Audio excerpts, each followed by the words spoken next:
Ay, habol natin ito. Oh, iniintay natin itong update to dun sa nawawalang eroplano ng Philippine Air Force. May update si RH-52 Edniel Parosa. Kami na Edniel! Jerry, kinumpirma ng Philippine Air Force na may general area na itong tinitignan kung saan posibleng matagpuan itong nawawalang fighter aircraft FA-50. Yan ang sinabi sa DZRH ni TAF spokesperson Colonel Bon Castillo isang araw matapos i-report itong pagkawala ng contact sa fighter jet sa kasagsagan ng tactical night operation pasado hating gabi-kagabi. Pagamat hindi na tinukoy o hindi pa tinutukoy itong spesipikong general area o lugar, napatid na gumagana pa hanggang kahapon itong signal ng personal locator beacons ng mga piloto. Ayon kay Castillo, patuloy na tinutumbok ng ground rescuers ang lokasyon ng naturang signal. Ano daw? Anong general area daw, Edniel? Pakiulit.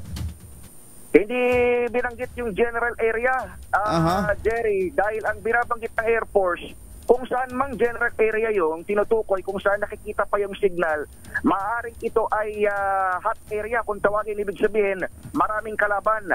Kaysa paunahan ng kalaban itong militar natin, rescuers, ay hayaan natin itong ground rescue teams na makaabot doon sa signal kung yun man talaga yung source o lokasyon ng ating mga piloto. Inamin naman sa separate interview ng Philippine Army na nagpasaklolo sila ng air support para sa isang operasyon laban sa inihinalang malaking grupo ng communist terrorist group sa area ng Bukidnon.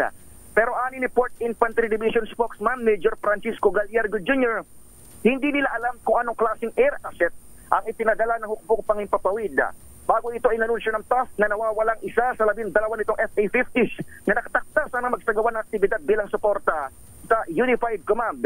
Nakabalik naman sa Mactan Cebu Air Base ang iba pang air asset ng hukbo. Ito si Edniel Parosa, nag-uulat para sa DZRH. Una sa Pilipinas, una sa Pilipino.